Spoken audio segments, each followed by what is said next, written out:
Hoje a nossa leitura do Evangelho é na página 107 e 108, capítulo 10, item 18, questão: a indulgência.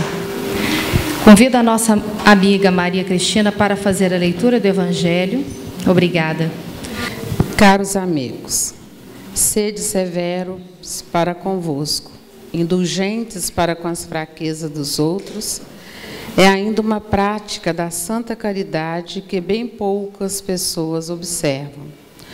Todos tendes más tendências a vencer, defeitos a corrigir, hábitos a modificar. Todos tendes um fardo mais ou menos pesado a depor para escalar o cume da montanha do progresso. Porque, pois, serdes tão clarividentes para com o próximo e cegos em relação a vós mesmos? Quando, pois, cessareis de perceber no olho de vosso irmão o arqueiro que o fere, sem olhar no vosso a trave que vos cega e vos faz marchar de queda em queda? Crede em vossos irmãos, os espíritos. Todo homem bastante orgulhoso para se crer superior, em virtude e em mérito aos seus irmãos encarnados, é insensato e culpável, e Deus o castigará no dia da sua justiça. O verdadeiro caráter da caridade é a modéstia e a humildade, que consistem em não ver, senão superficialmente, os defeitos de outrem, por se interessar em fazer valer o que há neles de bom e de virtuoso. Porque se o coração humano é um abismo de corrupção, existe sempre em algumas de suas dobras mais ocultas o germe de alguns bons sentimentos, centelhas vivaz da essência espiritual. Espiritismo, doutrina consoladora e bendita, felizes aqueles que te conhecem e que aproveitam os salutares ensinamentos dos Espíritos do Senhor. Para eles, o caminho é iluminado e em todo o seu percurso podem ler essas palavras que lhes indicam o meio de atingir o fim. Caridade prática, caridade de coração, caridade para com o próximo, como para consigo mesmo, numa palavra. Caridade para com todos e amor de Deus acima de todas as coisas, porque o amor de Deus resume todos os deveres e é impossível amar realmente a Deus sem praticar a caridade, da qual fez ele uma lei para todas as criaturas. Do Fetre, Bispo de Nevers. Muito bem, meus queridos e minhas queridas, uma boa noite a todos e a todas.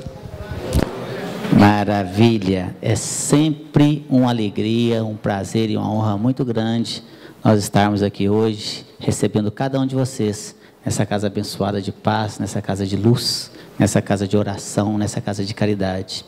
Aqueles que estão vindo à casa pela primeira vez, sejam muito bem-vindos. Aos demais, é uma alegria poder revê-los e que nós possamos aqui hoje tirar um bom proveito desse estudo. E hoje nós temos uma satisfação dobrada. Hoje nós estamos iniciando uma nova etapa no estudo do Evangelho segundo o Espiritismo. Então eu quero também aqui aproveitar para cumprimentar aos amigos internautas, já que agora esse nosso estudo também está sendo filmado e será disponibilizado no nosso site para todo o mundo. E nós temos aí, com as nossas palestras, os demais estudos dessa casa, atingido muitas pessoas em todo o planeta Terra, visto que está na rede, né? Está no mundo. E eu fico muito feliz quantas pessoas estão, brasileiros que estão em outros países e que têm assistido às palestras e têm nos enviado mensagens, e-mails, agradecendo que aquele estudo, que aquela palestra tem lhe feito muito bem. Então, é mais uma ação que o Centro Espírita Jesus de Nazaré está oferecendo a todos vocês, que vocês possam também estar revendo esse estudo depois.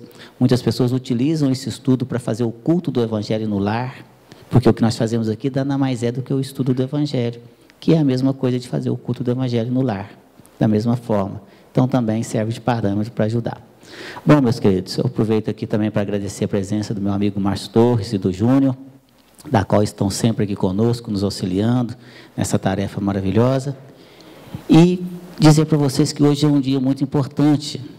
Esse estudo do Evangelho é muito importante. Nós estamos tratando de um tema aqui para os internautas, inclusive, se localizarem no estudo do Evangelho. É o capítulo 10, Bem-aventurados os misericordiosos. Nós estamos aqui no item 18, em Dufetre, bispo de Nevers, em Bordeaux. Então, cada semana nós estudamos um pouquinho do Evangelho, passo a passo, bem devagar, para nós dissecarmos esse assunto. E essa passagem do Evangelho, que nós estamos aqui na indulgência, é muito importante, porque é tão difícil nós perdoarmos, é tão difícil nós aceitarmos as divergências, aceitarmos ali as diferenças dos outros. Ser indulgente definitivamente não é fácil, meus queridos, mas é extremamente importante nós nos esforçarmos para ser indulgentes com as faltas alheias. E aí eu quero passar para o nosso amigo companheiro Márcio Torres, que vai fazer uma explanação aqui do texto lido, e depois nós vamos responder as perguntas de todos vocês e algumas que já se encontram aqui, que foram feitas durante a semana. Quem quiser fazer sua pergunta, basta levantar a mão e os nossos amigos vão levar até vocês aqui a prancheta. A partir de hoje, nós vamos pedir que as perguntas sejam só feitas por escrito, em função de que nós estamos gravando aqui esse estudo, tá certo? Então, a gente vai estar direcionando aqui somente as perguntas por escrito, por gentileza. Então, eu agora quero desejar a todos um excelente estudo e que possamos abrir aqui não só as nossas mentes, mas principalmente os nossos corações, para absorvermos essa passagem do Evangelho, que com certeza vai nos ajudar muito. Bom estudo para todos nós, meus queridos. Boa noite. Que Deus possa nos auxiliar no estudo da noite. Esse texto desse bispo de Nevers, Dufetre, né? É assim que fala? Ele veio fechar com chave de ouro a parte da indulgência, porque ele resume com tanta clareza o que nós já vimos atrás e traz para nós com uma certa lucidez onde exatamente nós temos que trabalhar em nós para que essa mudança interior ocorra, né? Ele vem falar da nossa preocupação com o outro, né? A gente ressaltar sempre no outro os defeitos, os problemas, as dificuldades, né? As fraquezas, quando nós deveríamos olhar para nós mesmos, né? Para quem esteve aqui semana passada e nos ouviu, esse estudo é uma continuação. Então, nós vamos até repetir algumas coisas aqui, que é mesmo para dar continuação ao que nós já estávamos falando. Nós temos que olhar para nós mesmos, porque nós somos o espelho, não é assim? O mundo não é um reflexo de quem eu sou, né? O externo é aquilo que eu estou refletindo. As coisas que eu percebo e vejo no mundo é reflexo do meu estado interior, do meu conhecimento, do meu estado moral, da forma como eu penso, da forma como eu ajo. É que a gente faz aquela avaliação do que a gente percebe. Então, se alguma coisa não está de conforme com aquilo que eu acho que está certo, né, e se o meu julgamento para com o outro é um julgamento não caridoso, né, não é com o intuito de ajudar, de auxiliar, de ajudar no progresso do outro, é porque algo em mim está errado. Alguma coisa em mim está errada, né? O Zé Amaral, em alguns estudos, ele fala assim: a gente só percebe no outro aquilo que a gente tem dentro de nós mesmos. Olha que interessante. A gente percebe no outro aquilo que está dentro de mim. Então, aquilo que me incomoda no outro é justamente onde eu tenho que trabalhar em mim.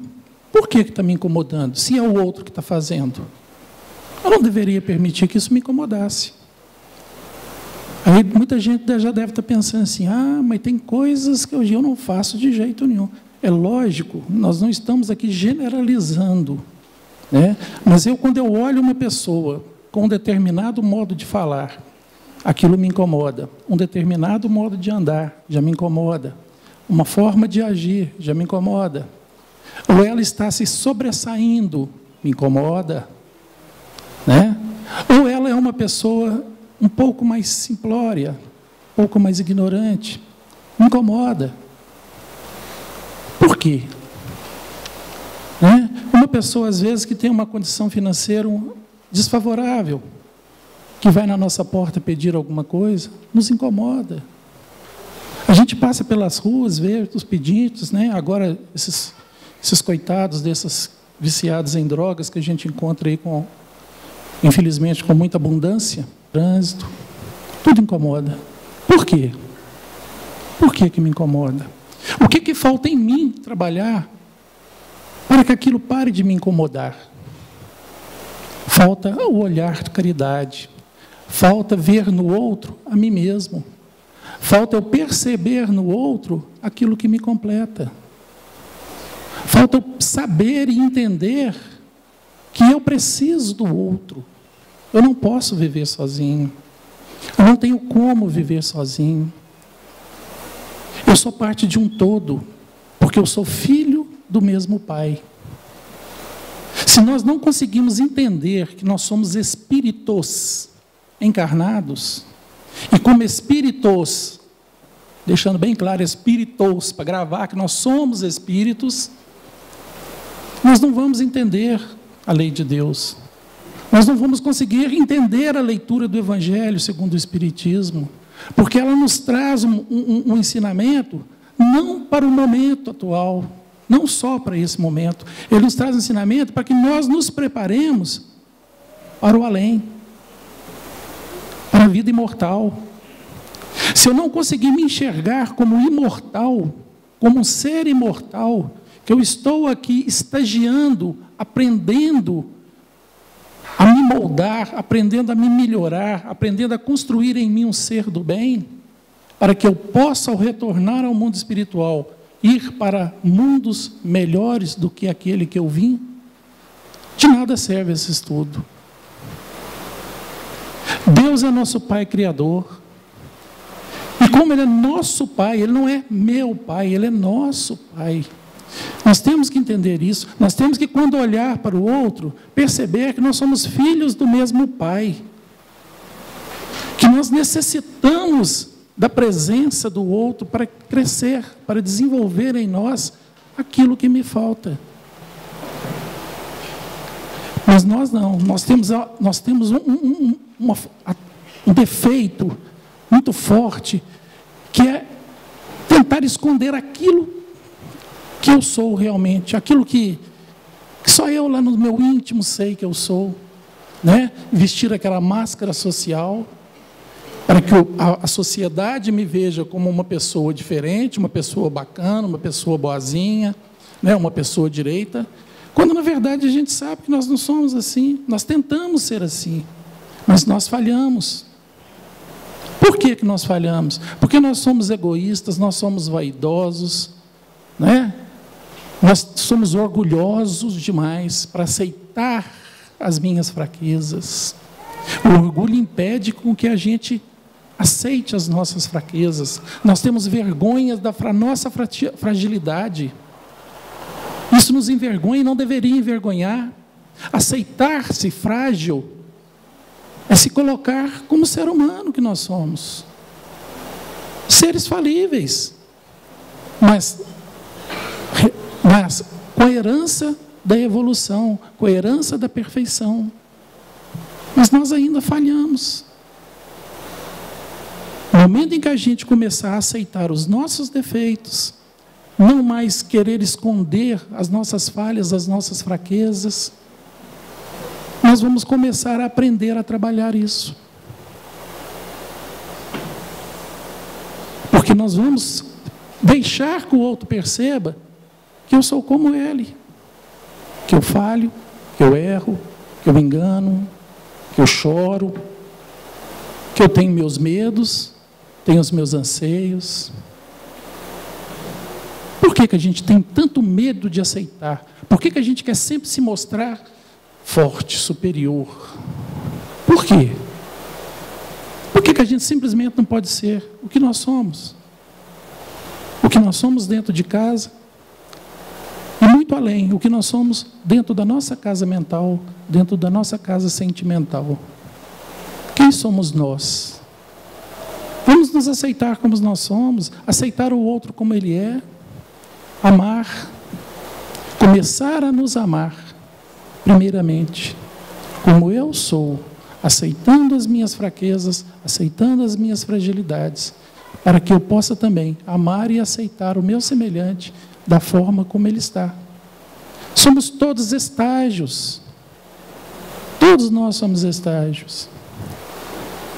Como imortais que nós somos e como reencarnacionistas, né, que a nossa fé é baseada na reencarnação, aquilo que talvez eu já não faça hoje, mas o meu irmão faz de errado, eu não posso julgá-lo. Eu já fiz aquilo no passado. Se eu não tivesse feito, hoje eu não estaria aqui passando por provas de dificuldades, para que ela possa me moldar e me fazer ser melhor. Porque as dificuldades é para isso. As dificuldades é educadora, os problemas é educador, a doença é educação. Tudo está nos mostrando um caminho para nosso crescimento espiritual, independente do tempo que eu estou aqui. Se eu já nasci cristão, ou se eu me tornei cristão aos 80 anos e só tenho mais 2 anos de vida, que diferença faz?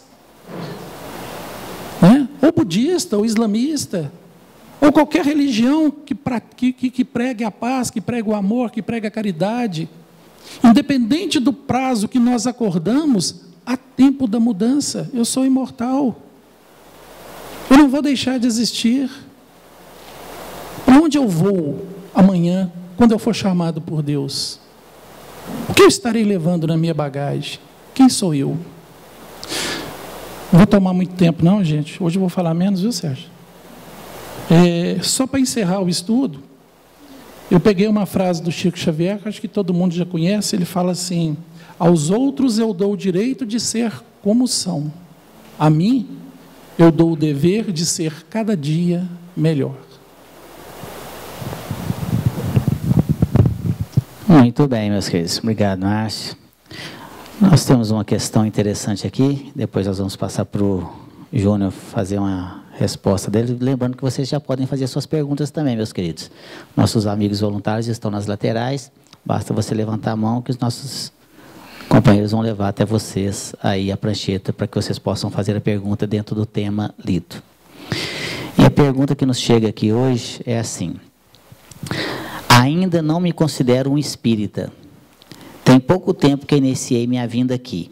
Tenho dificuldades de entender como podemos ser o que vocês dizem que devemos ser, se na infância e juventude não tive base e esses ensinamentos, mesmo frequentando igrejas cristãs.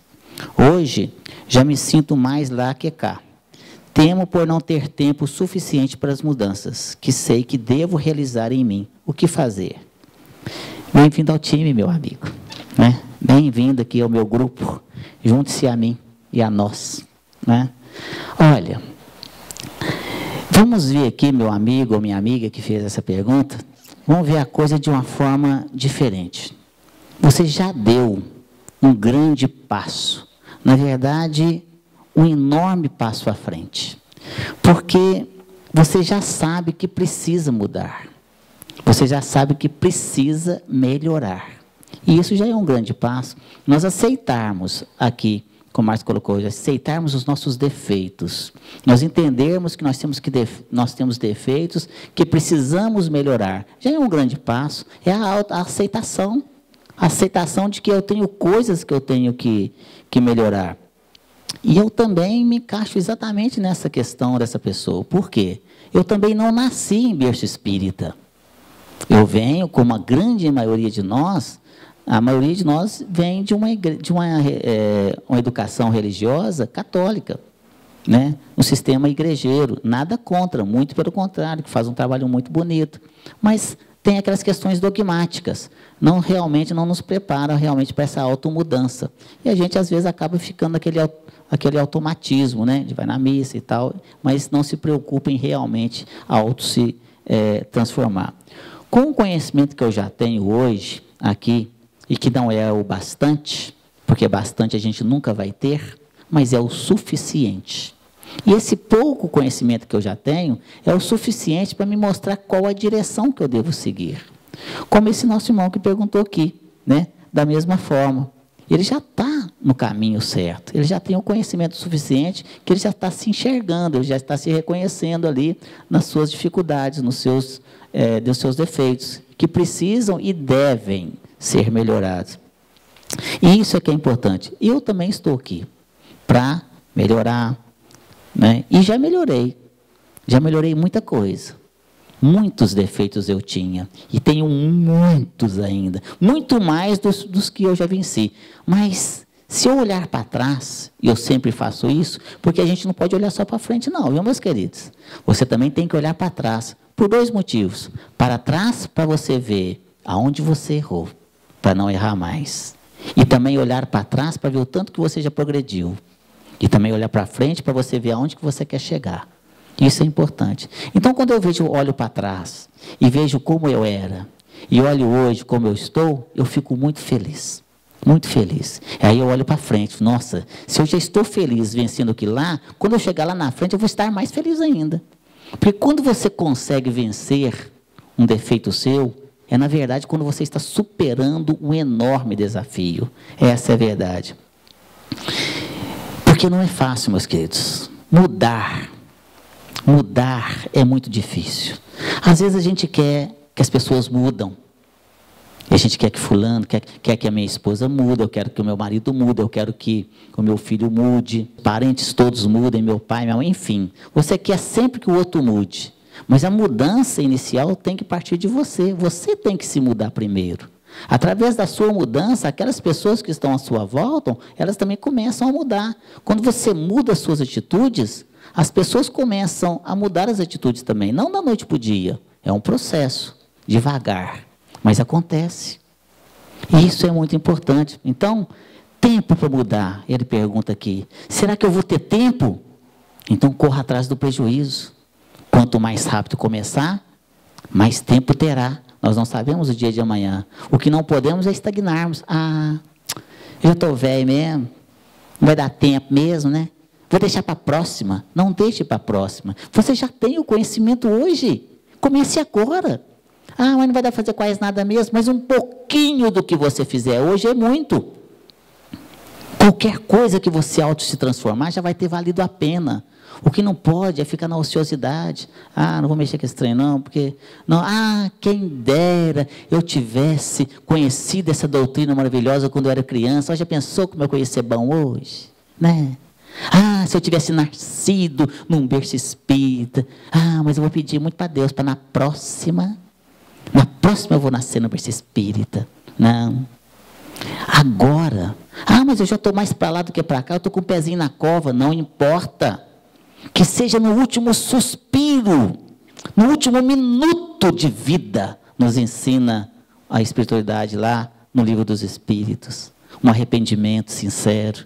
Naquele último, Senhor, me perdoe por isso. Pronto, que seja do coração. Então, isso é importante.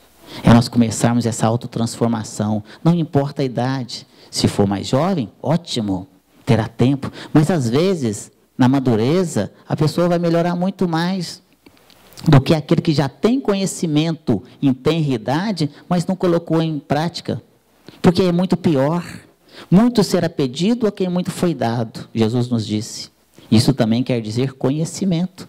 Se eu tenho conhecimento, o que eu vou alegar quando eu chegar no plano espiritual? Para mim mesmo. Eu não sabia.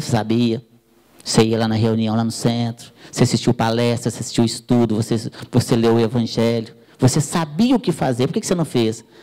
E agora? Eu devia ter feito, mas não fez. Então se esforce. É claro, meus queridos, que não é fácil. Como eu disse, a mudança das nossas atitudes nos requer uma grande dose de coragem, de força de vontade, de muita perseverança, de muita humildade também. Porque às vezes nós estamos acostumados naquele ritmo, as pessoas que convivem conosco também. Aí você fala assim, mas se eu mudar agora, o que o povo vai pensar de mim? Se você era autoritário, mandão, né? Aí você falou, tem que ser mais humilde. Ah, mas se eu fizer isso, o povo vai montar em mim agora, né? Ele vai descontar em mim tudo que eu fiz antes. Aí você continua, não. Mude. Começa as mudanças. Ah, mas o que eu devo mudar em mim? Você que sabe. Cada um aqui sabe os seus defeitos. Nós sabemos o que nós devemos mudar em mim. Eu sei todos os defeitos que eu tenho. Eu já consegui vencer alguns. E tenho muitos para me vencer ainda. Eu tenho muitos defeitos. Mas eu estou trabalhando nisso. Arduamente, com afinco. E como fazer isso? Uma vez eu falei para vocês aqui. Aqueles que estão aqui vão se relembrar. Aqueles demais, anotem a sugestão. Façam uma lista. Pega um papel bem grande, né?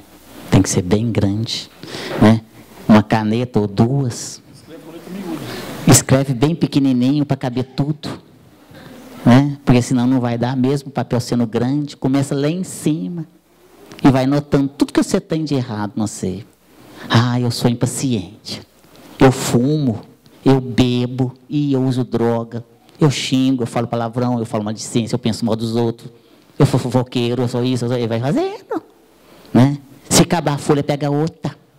E pega outra, e pega um caderno, e pega um livro, e vai por aí afora, pega aquelas folhas, pega um maço, e faz de um lado do outro. E depois pegue todos esses defeitos e coloque em ordem. Do mais fácil para o mais difícil. Pega o primeirinho lá, o mais facinho que você acha que você vai conseguir. E deixa por último o mais difícil. Orgulho. Orgulho é o mais difícil. Então, não começa por ele, não. Porque não vai dar para fazer isso numa reencarnação, não. Deixa por último. Começa no mais fraquinho. Aquilo que você acha que você consegue vencer. Aí você coloca lá 1, 2, 3, 1595, daquilo assim, né? E coloca nessa ordem. E aí começa no primeiro.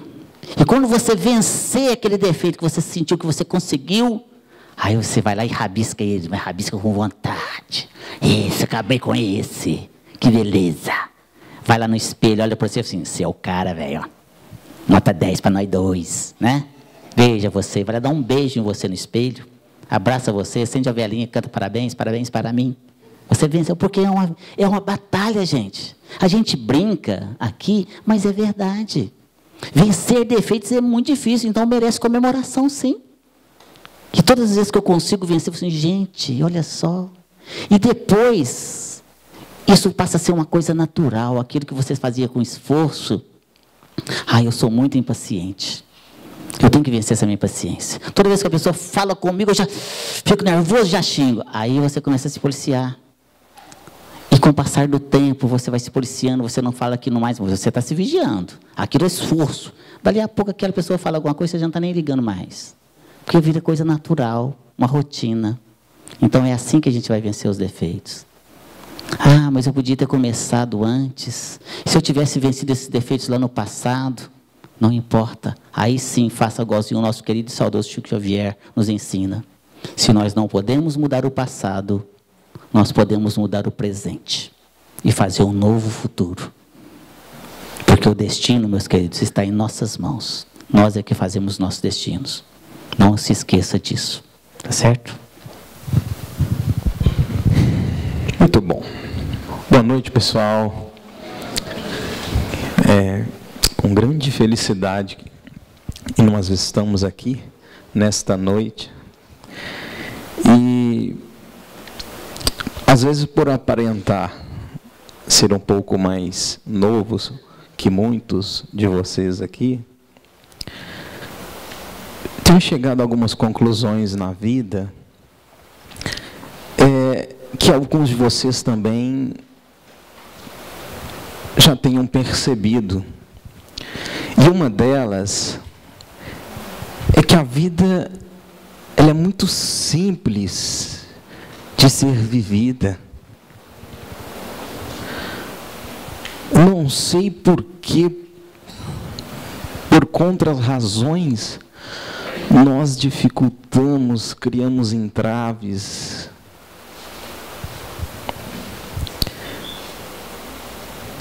E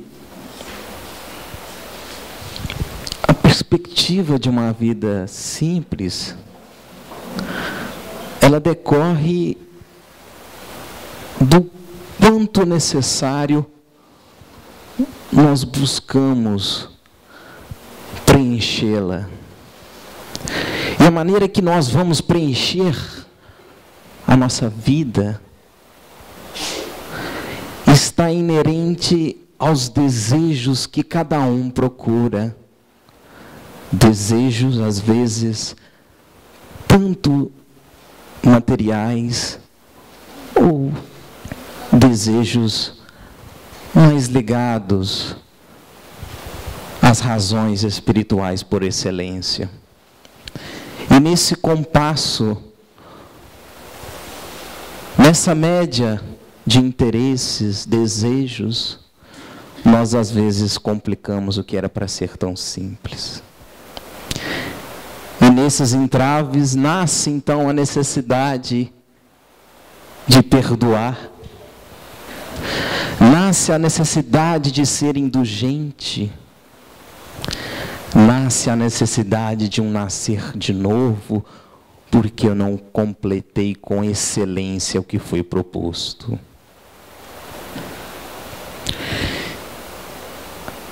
A autocrítica, a observação que você faz de si mesmo, aquele ato simples de olhar para dentro, aquela atitude, aquele movimento de chegar à noite antes de dormir, fazer reflexões de como foi meu dia, de como estou, de qual é a minha personalidade, qual é o meu espírito. É uma iniciativa produtiva, na medida que nós começamos a conhecer as nossas tendências. Tendências são resultados de hábitos. Hábitos são resultados de condicionamentos, de tomadas de decisões. Às vezes estamos condicionados já pelos hábitos psíquicos orgânicos. E ao invés então de mudar, é mais fácil criar novos hábitos. Um exemplo simples: é mais fácil parar de beber bebida alcoólica do que você criar um novo hábito, que seria beber água ao invés da bebida alcoólica. É mais fácil deixar de consumir produtos nocivos à nossa saúde do que iniciar o hábito por excelência.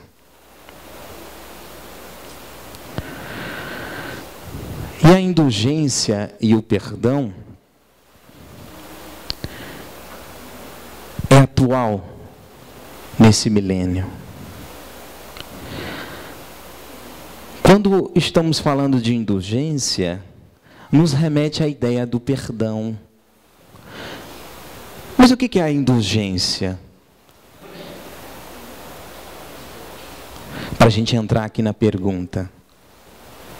A indulgência é a capacidade de manifestar o sentimento de não precisar perdoar, porque eu sou capaz de não ser ofendido. Eis a indulgência. A indulgência é o perdão sem burocracia. A indulgência é perceber o perdão sem ter necessidade de acusar ao terceiro, ao próximo, que você cometeu tal erro. A indulgência é você identificar o erro sem ter a necessidade de de cometer a baixa estima do outro. Então, uma pergunta: o que acontece depois da morte com quem não conseguiu atingir esse grau de indulgência, mas que sempre buscou tentar perdoar, não guardar mágoas, mas preferiu viver afastado de quem o feriu? O que acontece então depois da morte, se eu não deixei manifestar esse sentimento de ser capaz de perdoar? Mesmo se eu tentei, mas preferi ficar afastado.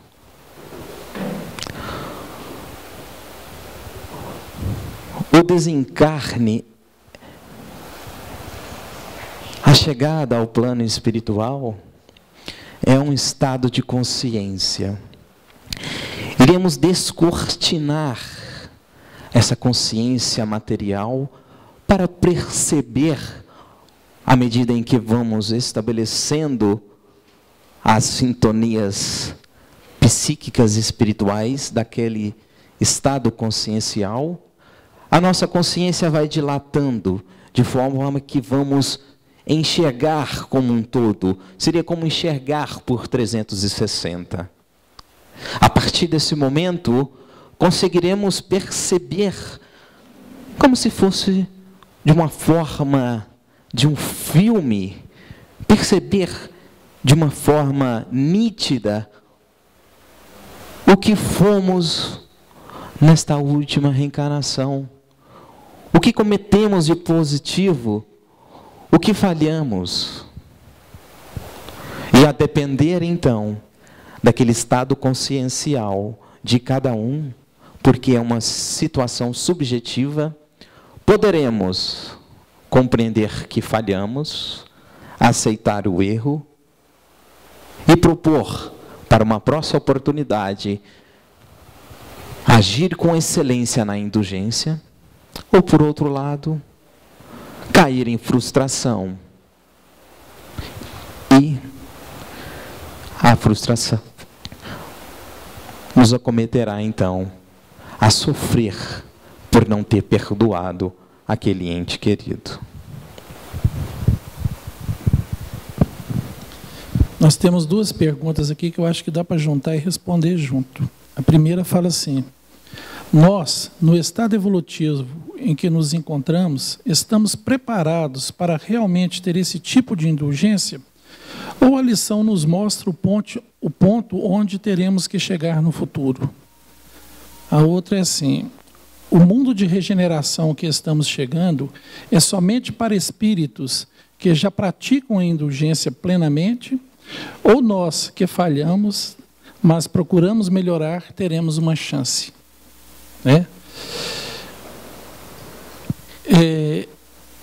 Na verdade,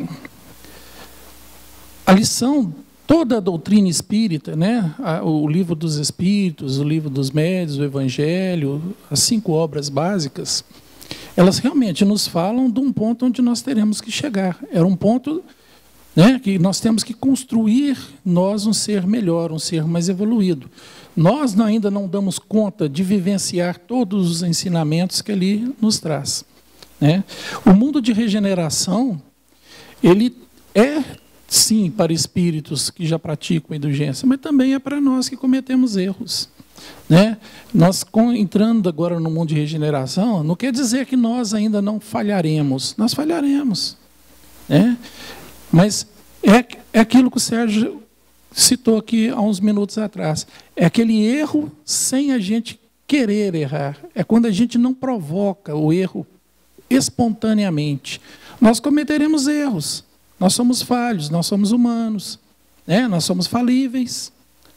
Mas é aquele erro que eu não faço mais de propósito, é aquela coisa que eu já não tenho mais a maldade em mim. Eu erro por ignorância, às vezes, por desperceber, por estar desatento, invigilante. Mas não é aquele erro por maldade, eu já não tenho mais o mal dentro de mim, eu já não tenho aquela coisa negativa que me joga para baixo. Esse é o mundo dos regenerados. Regenerado é aquele que já não não tem mais o desejo de fazer o mal, já não tem mais o desejo de errar, que não tem mais o desejo de prejudicar, né? Falha, mas ele ainda tem uma oportunidade. A indulgência também é dos regenerados, mas nós temos que começar agora, porque é o hoje que eu estou construindo. O Sérgio acabou de dizer uma frase do Chico, né? Deu branco de novo, gente, vocês acreditam? Eu não posso voltar ao passado e mudar aquilo que eu fiz, mas eu posso hoje mudar o meu presente e construir um futuro melhor. É isso que a gente tem que preocupar. O que eu já fiz está feito, não tem como eu voltar lá atrás e corrigir. Não tem como eu mexer mais no que já está pronto. Mas eu posso mudar hoje, eu posso mudar agora. Eu posso construir em mim, a partir de agora, um ser humano melhor, um ser humano com mais qualidade, com mais coração, com mais caridade, com mais afeto, com mais doçura, com mais brandura, com mais educação, né? Nós estamos precisando de educação. E quem acha que educação se adquire na escola está errado, né? A escola é apenas um complemento, a educação se a gente se adquire dentro de casa, porque tem muitos pais que acham que mandam o filho para a escola para ser educado lá. Educação começa em casa, com o pai, com a mãe, com os avós, com a família. Nós precisamos respeitar os mais velhos, respeitar o outro, né? O homem precisa respeitar a mulher precisa respeitar o homem. Nós precisamos interagir no respeito, na educação, no bom dia, boa tarde, muito obrigado. Como você vai? Tudo bem? Passou bem o dia? São essas pequenas coisinhas que a gente vai somando e vai construindo em gente, dentro de nós, energias boas, energias salutares. É não irritar com o outro e jogar pedras no primeiro momento. É beber aquela aguinha da paz, né? Que o Sérgio sempre fala para a gente. Enche a boca d'água e segura. Espera acalmar. São pequenas coisas, gente. A gente não tem que fazer um todo. Nós não damos conta de dar saltos evolutivos. Isso é bobagem. Quem acha que vai entrar para um estudo espírita e se tornar santo ou se tornar perfeito, está muito enganado. Nós não conseguimos. Por isso é que Deus nos deu a imortalidade. É por isso que Deus nos permite reencarnar quantas vezes forem necessárias. Porque Ele sabe que nós, na nossa condição evolutiva, né, nós não damos conta. É difícil. Mas quanto mais eu me esforçar, quanto mais eu me empenhar, quanto mais eu desejar essa mudança em mim, mais rápido ela acontecerá. E mais rápido eu atingirei mundos felizes. Dentro de mim, a felicidade. Quando a gente perceber que essa felicidade ela é uma construção interior, nós não acharemos felicidade no externo. Nós não acharemos felicidade no dinheiro, nos bens materiais. Nós não acharemos felicidades no namorado, na namorada, no marido, na esposa, nos passeios. Nós teremos momentos bons. Nós teremos pequenos momentos que vai construindo uma história assim. Mas a gente tem que construir essa paz, construir essa felicidade dentro de nós. Ela é interior e ela é permanente. No momento em que nós atingimos essa plenitude de paz interior, ela se torna permanente em nós. O externo já não me incomoda. Aí eu vou poder aprender a trabalhar, a amar ao outro como a ti mesmo. Aí eu já me amei, agora eu estou pronto para trabalhar em prol do outro, amando o outro com qualidade. Vou deixar o Sérgio responder um pouquinho. Só um minutinho, Sérgio. Em respeito aos internautas, gente, que hoje está começando aí uma nova etapa, na explanação que eu fiz, eu falei que hoje é uma continuação do estudo da semana passada.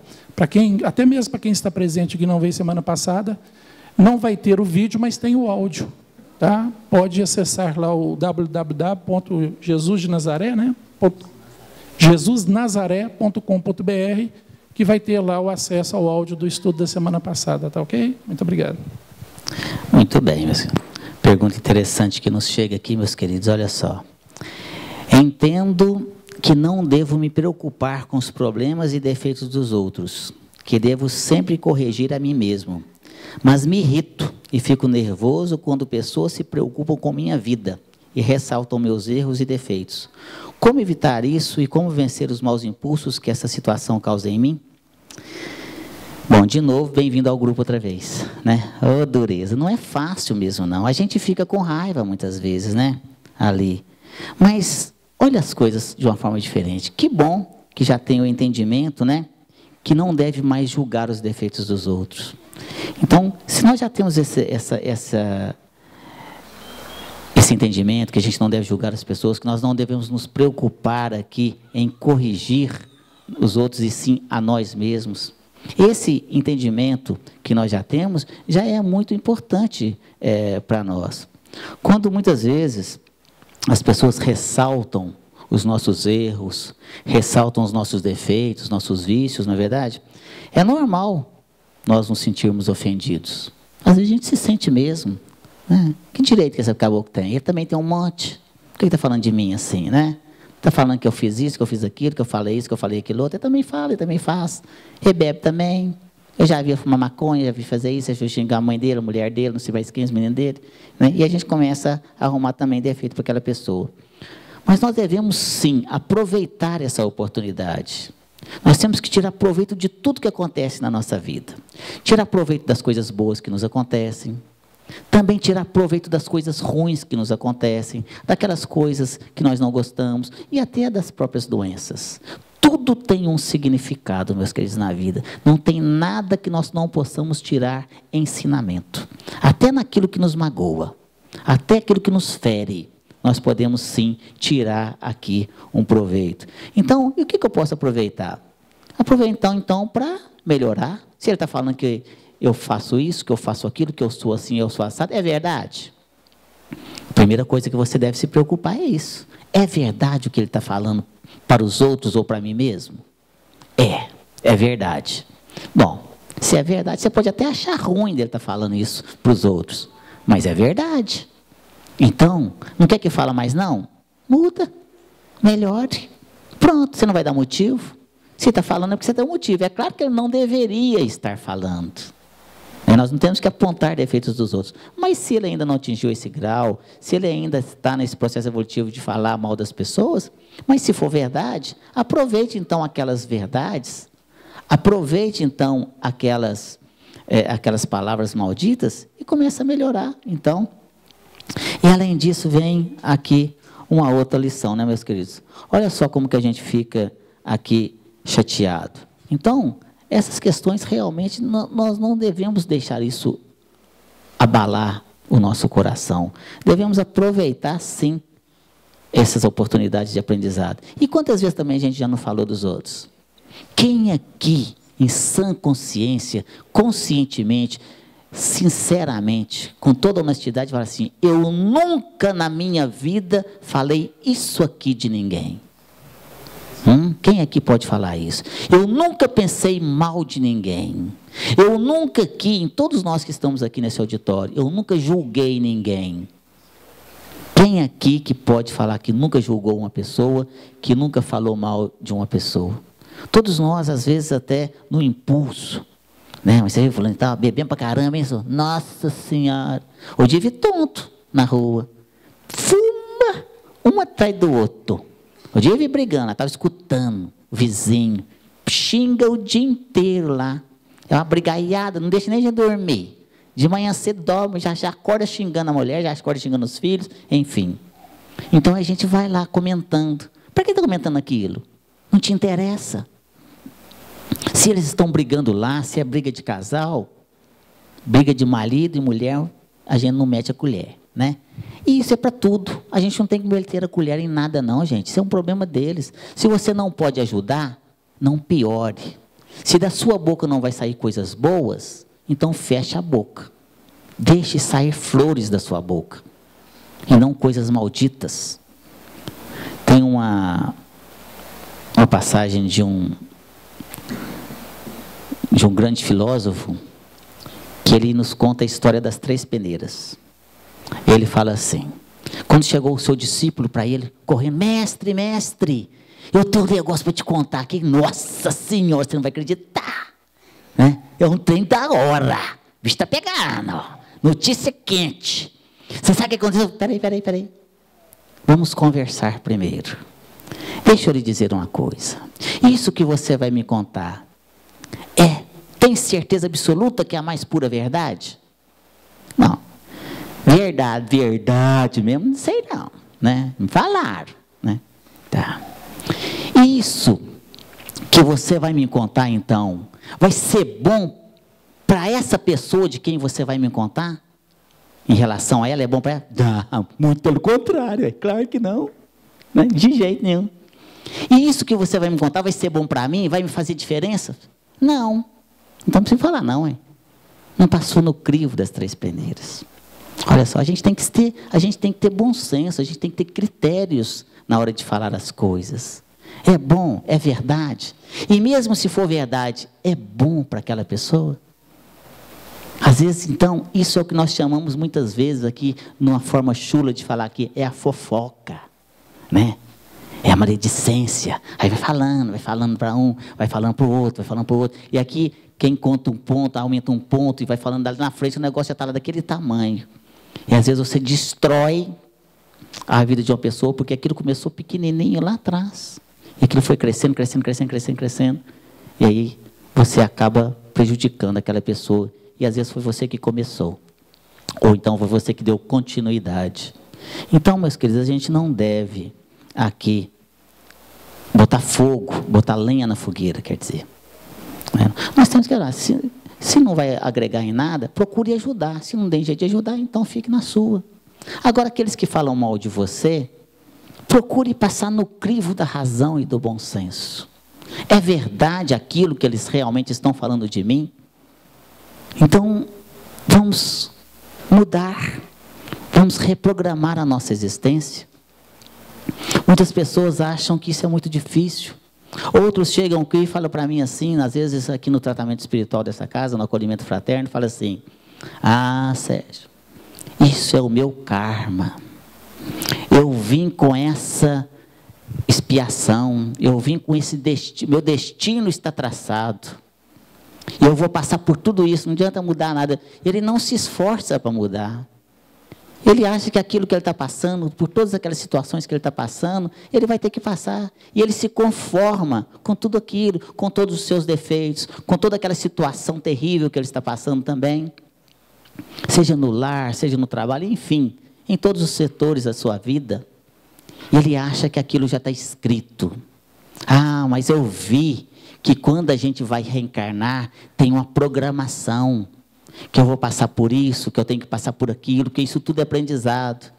Então só me resta cruzar os braços e aceitar, porque é isso que Deus quer para mim. Foi isso que Ele falou para me passar, então isso é meu aprendizado. Não, meus queridos, Deus não quer isso para nós, não. Deus quer que nós sejamos felizes. Existe ali uma programação ali da nossa vida, quando a gente vai reencarnar? Sim. Que nós chamamos de destino? Sim, existe. É fato. Nós temos um destino, sim. Tem destino? Tem. Existe destino? Existe. Existe, sim. Mas ele é definitivo? Não.